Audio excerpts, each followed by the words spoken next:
All right, welcome to another episode of Your Neck of the Woods. My name is Jacob McGregor, and as always, I'm here with Jason Diodati. Say hi to everybody, Jason. How's it going, everyone? Welcome to this next episode of Your Neck of the Woods. I so as I mentioned last time when we were talking about the guidebook, we're in the middle of doing some episodes talking about some hot button issues we haven't already discussed. And one of the reasons I hadn't thought to discuss this week's topic is because as of summer 2019, it was supposed to be a done deal. But recent developments have put the project back into focus. That's why today we're gonna be talking about arenas, or in city council parlance, the new event center. So, tell me, Jason, are you excited to be talking about the event center? Jacob, this is, I think, one of the most, I don't know if crucial, I don't want to sound, I don't want to make this more grandiose than it might be, but I do think this is the pinnacle of deals and as some may say, a TSN turning point that could be for Calgary, right? Look at any major city. What is one thing that Vancouver, for example, does incredibly well? And it is their downtown event center. I believe in Pacific, I can't remember the full name of it. I've been there once, but on it's right on the Ocean View, and it's an incredible Well, event center. the Pacific Coliseum is actually the older venue. The newer venue actually is Rogers Arena. Is it really? Yeah. No kidding. Well, the old event center, at least, to me, was world class. And that's really what, I mean, if the dream that we're seeing here becomes a reality, that's what this is. It becomes a world class venue.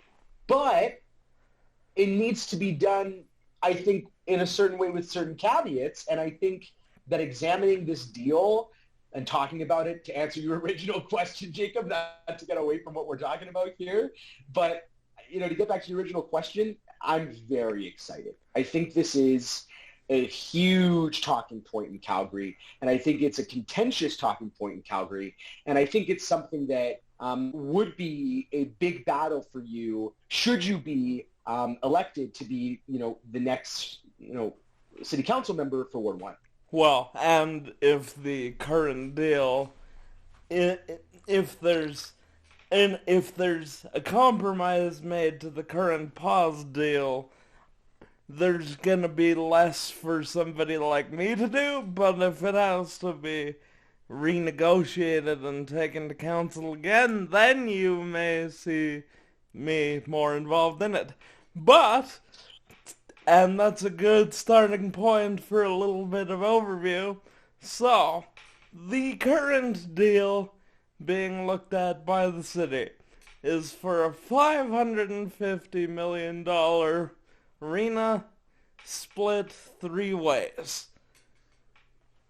265 million dollars from the Flames, or Calgary Sports and Entertainment technically, 265 million from the Stampede. So I don't have that split into thirds properly, but it's 1/3 from the Stampede, 1/3 from Calgary Sports and Entertainment, and 1/3 from the city, which would largely be paid for through taxes and other means. What do you think of the current deal as it sits? So it's a great question, Jacob, and I wanted to ask. I mean, I think actually I don't even need to ask. I know that you're very excited to talk about this topic, and on that note, I think that the reason I brought that up, when we first started talking about the event center, is that I think there might be a renegotiation that'll happen. I really do. And so I think that the split, and from what we're reading here, at least what I'm reading on Calgary.ca, it does look like it is just a two-way split. And I don't know if that's completely up to date, Jacob. Do you know if that is correct? It was 1/3, 1/3, 1/3, but the city third that's the third that's focused on by a lot of taxpayer organizations is also partially paid for through the capital budget already. I see. Okay. So for the sake of the argument, I'm gonna talk about it just as two entities.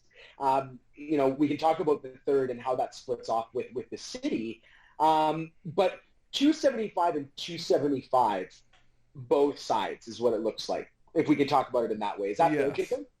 Yeah, and so it's a 50-50 deal that looks like, when we look at the terms, I was looking through kind of the way that they structured this deal, and one of the more interesting points that I'd like to start with, and I think will be an interesting piece to examine, is the idea that the revenue for ticket sales is that the city will get is 2%, but is capped at $3 million per year for the first 5 years of the lease term. Yes. Now, if I'm the city of Calgary and I'm ponying up $500 million, $250 million for this deal, I don't know that $3 million cap, especially for the first 5 years, where the argument is that the newness of the event center will create more buzz and therefore a higher amount of ticket revenue. Yeah. I don't know that will stick. And it's an interesting look because, I wanted to ask you this. If you were on council at the time that this deal was kind of fostered and looked at and negotiated, do you think that 2%, and the reason I started here is because it's a perpetual payment, do you think that 2% is the right number? If we're looking at things like this, I would have liked to see the proportion more around 5 to 7%.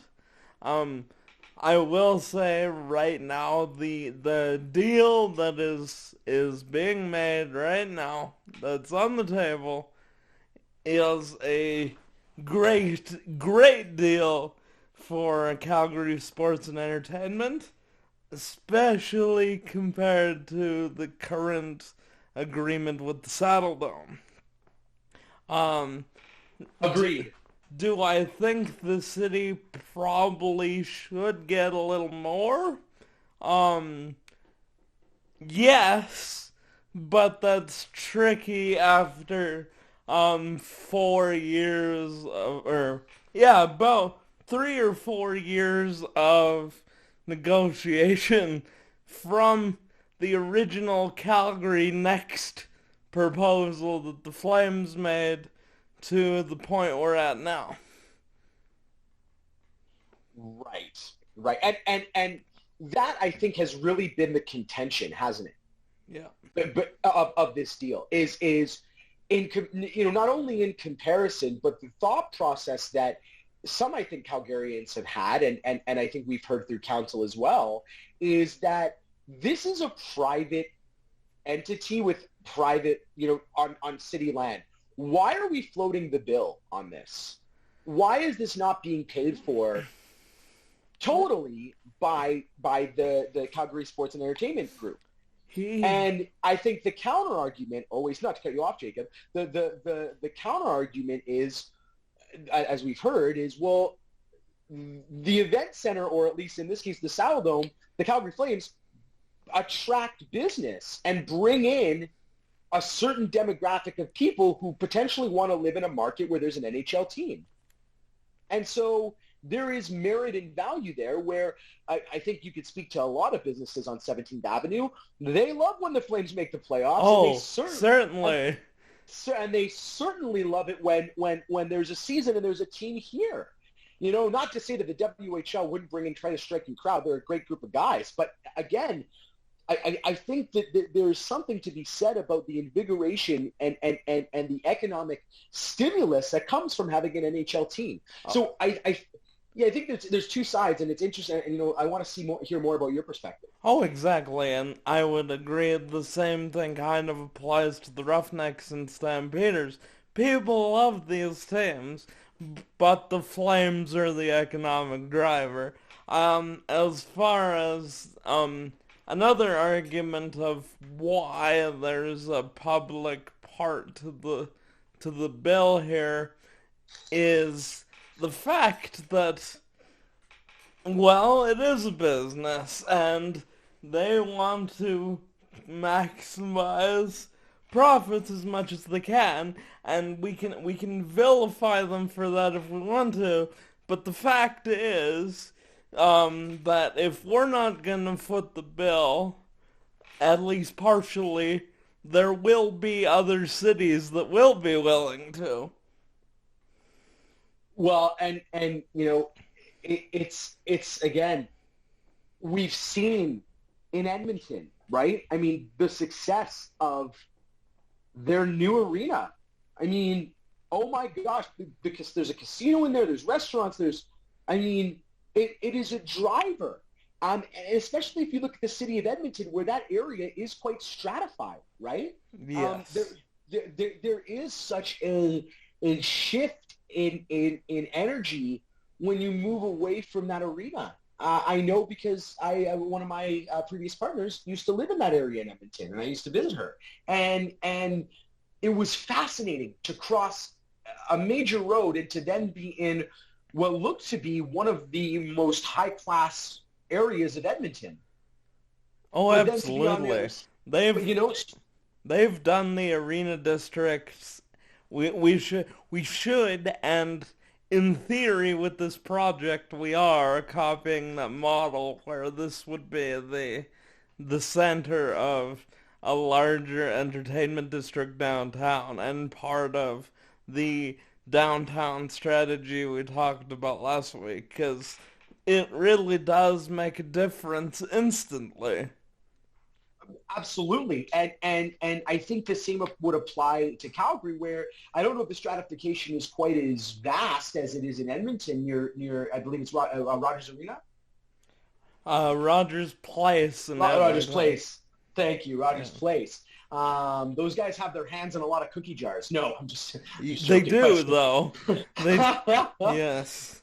But you know, there's something to be said about what that does in the impact, and I think it's interesting, and I think it is worth mentioning the idea of that arena being potentially having been moved to, if I'm not mistaken, you know, just right around 9th Avenue. Right now, we're sits some Mercedes-Benz dealership, and I believe there's a couple other dealerships, and so it was interesting to see that was the initial play. But I think that where it's located now, it continue where the plan is to go right now. You know, it continues that argument that this clearly does benefit the city. And there's something to be said about it being this quote unquote the center of your downtown core, where again there's I don't mean to make 17th Avenue the center of the universe, but there are so many businesses and restaurants and local businesses, local restaurants that benefit incredibly in a huge way that impacts their bottom line in ways that are quantifiably large. And let's get into that whole our idea of public benefit for public dollars, because this is what the argument you'll hear a lot as well is, well, I don't go to the Flames games, I don't go to Hitman games, I don't go to the Roughnecks, why should I be paying for this thing?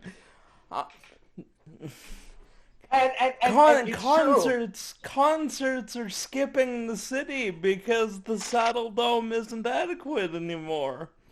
Well, it doesn't. Yeah, I mean, as you know, as somebody who used to, not well by any stretch of the word, but as somebody who used to sing, from my understanding, the frustration with the Saddle Dome was not only the architectural design was made it difficult for the newer technology that was being implemented in those productions to be hung effectively and used effectively, but from what I'm being told by, or what I've heard from others, is that it's also an issue of the acoustics. And I think unfortunately the acoustics of a saddle shaped arena or event center is something that you have to look at in construction. Now, again, the Saddle Dome was built at a very different time. It is and was and will always be iconic. It is cutting edge for 1983 when it was built. Absolutely, it was, and it's amazing to still to sit in that arena. I really do hope that there's a day that we do sit in it. Again, when COVID hopefully ramps down and we can get a hold of these variants. But again, there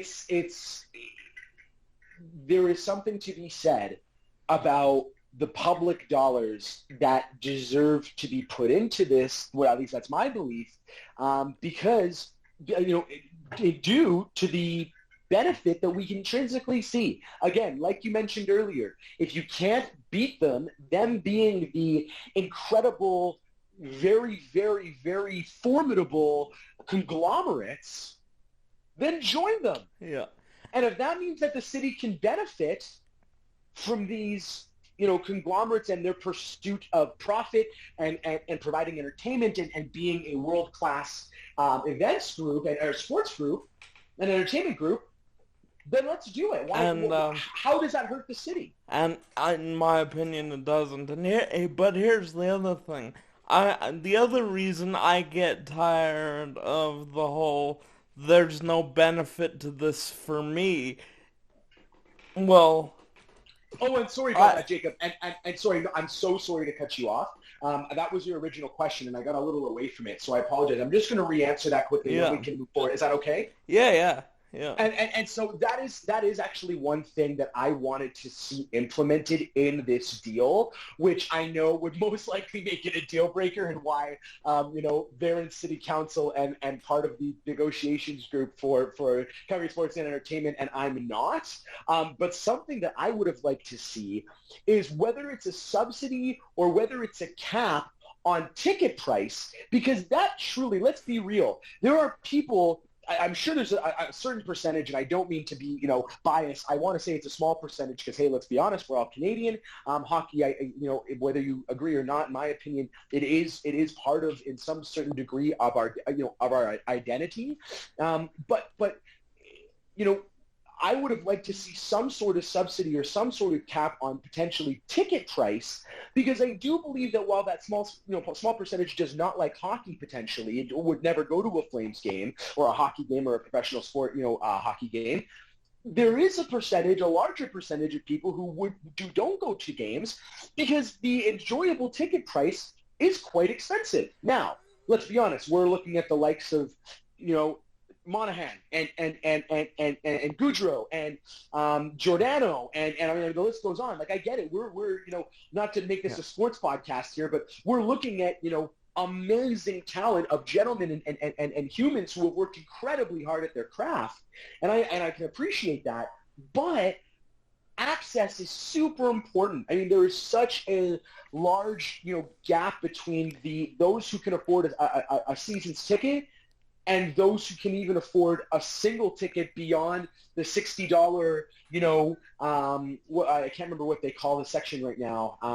The 300 level, though, where you're up by the roof. Yeah, that's exactly it, And so there's something to be said about ticket price, and I think that argument of, well, I don't go to these games, so it doesn't benefit me, would not apply as strongly, or would not be as vocal if there's if the ticket price was reasonable. Now, I'd love to see some kind of cap on prices, because you're very much right.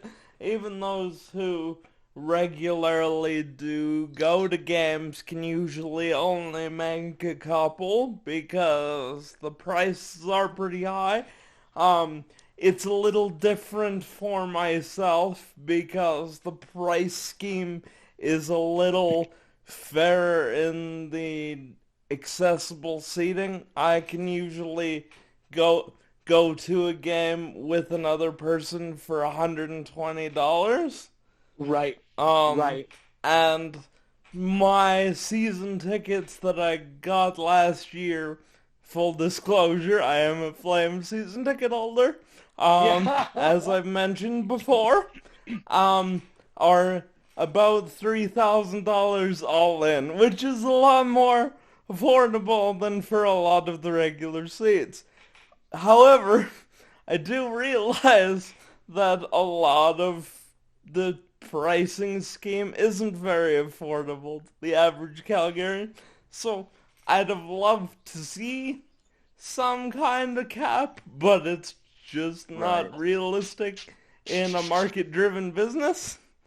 Right. Um, Right. Right. Right.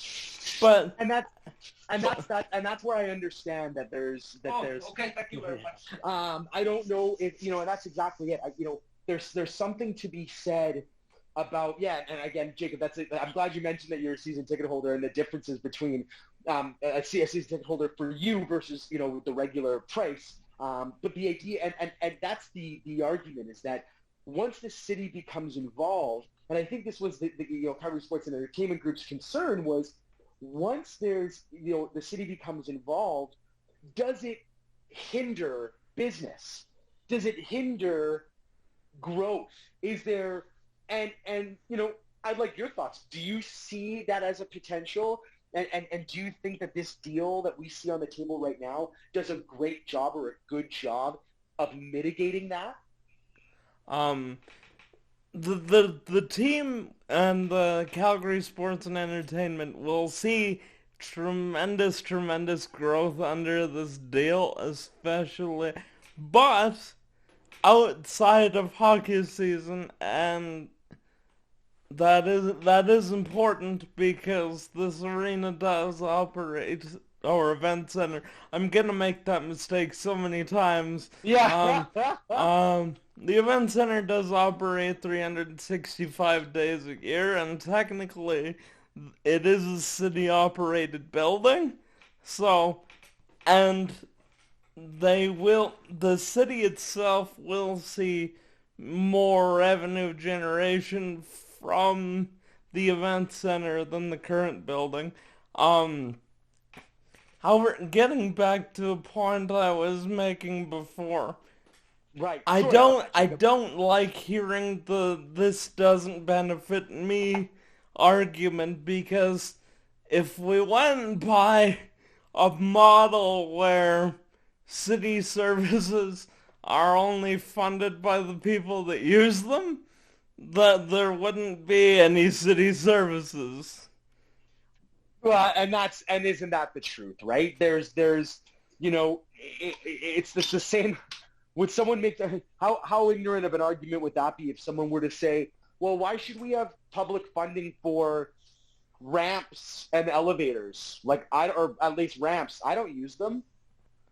Well, exactly. Well, Or it's like, well, just I'm sorry. Like, if I didn't realize that everything that we did for the betterment of our community, not to be rude or crass, but I didn't realize that everything we did as that a part of the community is meant to serve you, right? Now, I get it that there are certain things, there are certain, for some people, not to make this a different conversation or to get away from the point, but for example, there are some people who do not agree with a provincial funding for child services. And the argument is because not everybody has children, right? So yeah. their argument is, well, this doesn't benefit me or affect me. Why should I pay for it? And again, I think it's the same the same folks who would be vocal about that issue are vocal about this issue, regardless of the fact that it's a sporting arena, whether it's a sporting arena or it's childcare or it's improved services for potentially a marginalized group. It's Or the same theater argument. in the arts, or Yeah, anything. exactly. I mean, ironic how many people are so against art investments, yet A lot of us really enjoy art during the pandemic, don't we? um, But going back to the point. let's get into a bit why there was this pause, because Yeah, tell me about that, Jacob. the pandemic and the city financial position, as well as the financial position of the Flames and Calgary Sports and Entertainment, have all contributed. So, on one hand, we have the city, who's struggling through an economic downturn and a pandemic, and hasn't been able to, maybe, even though recently it's come out that operationally we're running a surplus, there's still not that same revenue generation. And then you have a sport and entertainment group who is not getting any fans into the building, and then, which obviously is a big hit to the bottom line. And Of then course. from the actual construction side, materials and labor costs because of COVID have gone up significantly. So Right. the actual sticking point is over a request from both CSEC and the project team for an extra $70 million, which So, yeah, go ahead, sorry. which understandably changes the agreement. However, and this is a significant amount of money,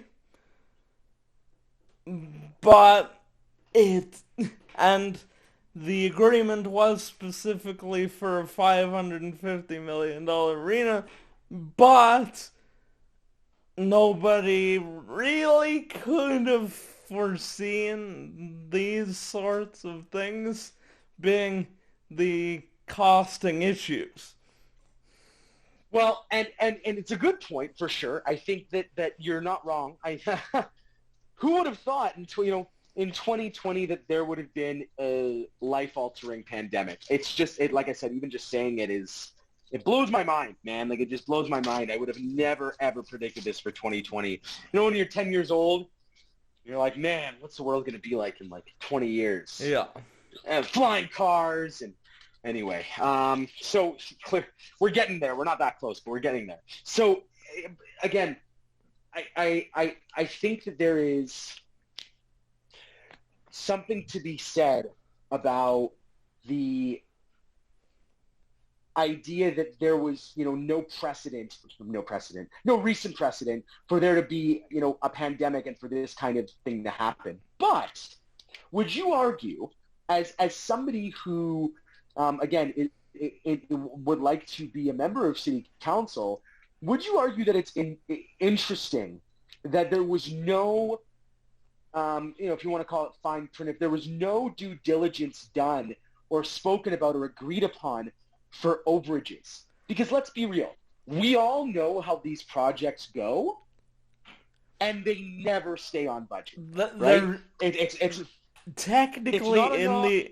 in the agreements there is it's not so much a contingency as it's something like this where the project stops if there are overages. Like a force majeure or whatever, the legal term would be. That being said, the deal, it's not worth actually canceling the project at this point, because with these signed agreements, Calgary taxpayers would still be on the hook for a portion of that money, which is still millions of dollars. So it's better to have these cost overruns now when we can fix them, as opposed to when there's shovels in the ground. Right.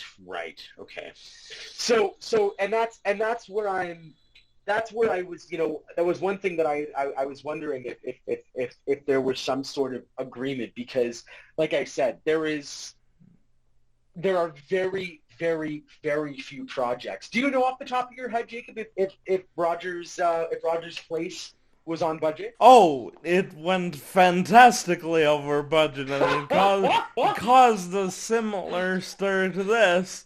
And I don't understand how it can. Well, I understand like why the people that are opposed to these kinds of projects, one of their primary arguments is that the budget we agree to is never gonna be what the final budget is, and that's correct. Yes. Yep. But And and that's where I go, why would this happen? And I do believe that it is a negotiation tactic. I really do. A little bit of conjecture, but I do think that there's some negotiation going. I would agree with you. Here's another thing that bothers me. Another sticking point that's come up recently is there was a portion of the agreement that wasn't necessarily released until recently, and that's that the city is on the hook for about $100 million to build a parking lot for Ooh. the project. Now, if you listen to people like Councillor Davison, these these are temporary things cause the city is buying land from another developer, where we always have these sorts of agreements in these capital projects, which may very well be true. However, and this is where I take issue with a lot of the process part, is any of the negotiating done, a lot of it was done not in the publicly available council meeting parameters, but in closed session. And that's where you get surprises like this. And I generally don't like closed sessions of council to begin with, because I think it promotes a lack of transparency, and you never really know what's sort of being discussed. And I'd like to see an end to these things generally, but for sure there should be no more closed sessions with regard to the event center. I completely agree. There needs to be a little bit more transparency, I would say, in my opinion. I think that especially given now that there's this pause all of a sudden for something that I think everybody foresaw, I really, really do think that that there needs to be a little bit more transparency there. And that's why, that's why I'm here with you chatting, because I think that somebody like you on city council would make this a little bit more of a transparent chat. For sure, like, this should never have been. We're talking about, however the split is, we're talking about hundreds of millions of dollars, and something like that shouldn't really be done in a back room, and generally it is now, until we get these flashy presentations from the stakeholders, like we did with the guidebook, like we did with the downtown strategy, like we did with the Green Line. This is a pattern of behavior, and it needs to stop. Absolutely, and that is that I think is probably one of the core pieces of your mandate is and what I think you would do for city council is you would make those conversations quite a bit more transparent, and not as panache driven, if that's the right way to put it, in the way that the city has decided to approach these issues. Oh, absolutely, I'd like to. That's if not priority number one, it's priority number 1A. Like, The Absolutely. culture needs to absolutely change around these kind of things, because until they become front page news, the the reaction you're getting from a lot of people is, what? That's a thing? And that's not a good way to run things. Not particularly. And again, we've said this before. I say it almost every episode, but we're not here to be diminishing of the current council. I think that we all can agree that they do their hardest and they do care about the city of Calgary. We're purely just trying to all do what I think the city council or the city councilors of Calgary currently are trying to do, and what I think we all hopefully do as Calgarians every day, which is just to make Calgary the best it can possibly be. Now, on the lighter side of things, Yeah. we're obviously talking about the arena, so let's talk about some of maybe your favorite memories going to the Saddle Dome. Oh man. So I have a favorite memory that is it's not like the best Flames story. It is a story about the Flames that I want to talk about, and it's not the best, most exciting story, but I do want to tell it because it was pretty foundational to me. So my first NHL game, by the time I believe I was 8 years old when I went to my first Flames game with my dad. And at the time, I had never been to a Flames game, of course, but I had followed hockey religiously. I believe at the time it was the year 2000, or it would have been around 2001. And I was able to see the Colorado Avalanche, who at the time were my favorite team. And it was, like the classics, right? Rob Blake, Yeah, Peter man, Forsberg, Joe Sakic.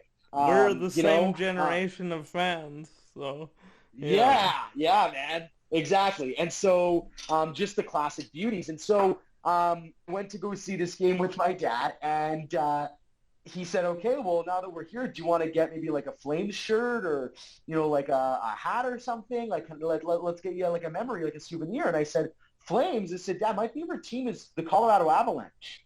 He went, "Oh." So, okay, then do you want something from the Colorado Avalanche? I said, sure. So I bought a Colorado Avalanche like tiny little flag. Anyway, the game went to overtime, and at the time, we're all familiar with the rules. 5 minutes of overtime, and then the game is over, and you split some points. The game ended 1-1 and went to overtime, and that's how it ended. But it was an amazing experience. It taught me a lot about being in an NHL game and what it's like to see that kind of emotion on the ice, even at 8 years old. I think it was more something I realized later on in my life, but and just how to have that friendly adversity, because my dad and I would riff on each other all night. Him cheering for the Flames and me cheering for the Avalanche. I will clear up that I am now and forever will always be a Calgary Flames fan. But at the time, Yeah. again, the star power and the awesomeness of that team Oh, was that's awesome, man. I'm totally with you. When I was a little kid, I was one of those guys who would cheer for the team that was winning or cheer for specific players. And before I really was like, oh, this is the team that's here. I want to cheer for them. I want my city to win. Um, and yeah. but so to get into some of mine, I have some similar to yours. Where when I was younger, um, the team wasn't very good, as we all know, in the late 90s and early 2000s. So, fewer people were going to games, let's say. So my Right. dad would just be like 2 hours before, so do you want to go to the Flames game? Yeah! And then, and this is obviously something you can't do now. You go try and buy tickets 2 hours before now. Good luck to you. Um, Yeah, seriously. but then obviously I actually went to two games in 2004 for the Stanley Cup Finals, and Oh those were man, that almost nothing would top that because it's that's unreal. the city was like nothing I can even remember back in 2004. And it speaks to what you were saying before. When the team is great, when they go on a run, it lights up the town like you wouldn't believe. It's electrically magical. As weird of a saying as that is, it really really And is. then And go ahead, yeah, please. and then in a similar vein, back in 2012, when the World Juniors were here, I Oh actually yeah. got a ticket package split with one of my buddies, and I got to see the semifinals of the tournament that we lost 6-5 to Russia, but we came back from 6-1 down, and Oh yeah. if anything's gonna ever beat the Stanley Cup final game, it's the noise when Canada started coming back. And and you know what's weird is that's a lot of what sticks with me is like the crowd noise and the atmosphere.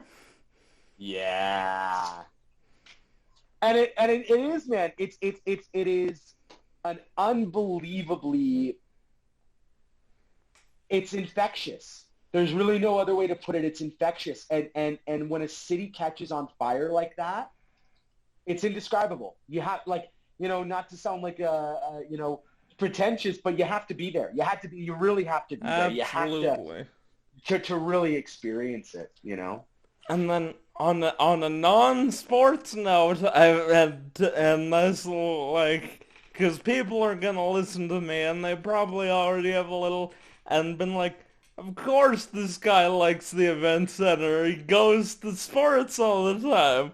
But Of I've course. actually also been to see Amy Schumer perform at the Saddle Dome with a friend of mine, and that was super cool as well. That's awesome, man. Yeah. Yeah, I mean, that is, I've seen Blink 182 at the Saddle Dome, Red Hot Chili Peppers. Like, there is, whether you go to, hockey games or not, or to sporting, events or not, this event center brings more intrinsic value than just the professional hockey team that will occupy it for 41 games in a Hopefully span of more nine than months. 41. I knew you were going to say that. Yeah. Exactly. Hopefully lots and lots more than 41. But, this really will have an incredible impact on, for everyone who depending on what you enjoy. There will be, I think, lots of opportunities for conventions. I would argue that we will most likely see a shift in where a lot of the, comic expos and things like that are happening. They won't be happening at the BMO. They'll be happening at the event center. And don't So forget whether Stampede as well. Oh my Like, gosh! I mean, yeah, absolutely, absolutely. and So, that's why it's I think that important to have them as a stakeholder in the project as well. So, absolutely, but yeah, absolutely. I will admit to some. I geeked out a little bit when I heard the project was paused. As weird as that may sound, because it did put the project back at least into semi-danger. But the idea that this might be one thing that I personally get thrust into, um, should it get that far, made me very excited. Not just for what the building's gonna do, but to see about how we can make the process better and maybe get a better deal for taxpayers and people that buy tickets to events. Absolutely. And I think that there is hopefully some future opportunity, if not the present opportunity with potentially a renegotiation, who knows, to talk about that, because I do think that in the long term, in the in the grand scheme of things, while in the interim there'll be less potential, money on the table, leaving money on the table, in the long term you develop this, not only this grand sense of community, but you also create opportunities for people who at the time in their lives are maybe not as fortunate or maybe not doing as well, that are able to get some sort of, escapism, and are able to enjoy and find solace in a team like the Calgary Flames, who are, as we always know, are, I hope they're still dubbed as this today. I'm not always super current on the NHL as it stands, but the comeback kids, right? There's some sort of camaraderie and spirit building there that I think, those people who might be disimpoverished or maybe, having issues now won't. Well, as weird as it is to say, sports and even events and things like that, after the year we've had, it gives people hope. It gives me something to believe in. When they had the playoffs in the bubble last year, right in the middle of the pandemic, it was a really bad year for me, and obviously not gonna get into why, but I needed a win. I needed to be able to watch my team, and that was something really important to me. Absolutely. And again, I think that if done correctly, it is possible to turn an amazing profit and to benefit from this new infrastructure, while also providing a greater sense of community, a larger amount of access, and the ability for a wider demographic to enjoy these sporting events. Absolutely. Which will in turn lead to... Just don't do it in the dark, people. Just don't do it in the dark.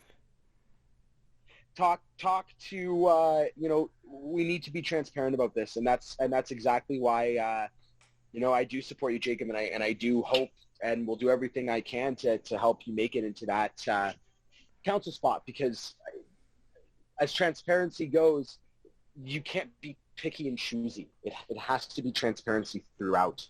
Exactly. One organization I look to is the Calgary Police Service. For better or for worse, they are transparent. They speak about, within the means of legality, things that happen in the organization that aren't great. Absolutely. We talked to Mike Baker before about that kind of thing. It's a very transparent organization. You might not like everything they do, but they talk about it. Absolutely. And I think that it gives, them a larger sense of accountability, and I think that it does impact all Calgarians in a positive way. I really do. So, as usual, we'll end by saying, if you have anything you want us to cover, please feel free to drop me a line on social media at Jacob for Ward 1.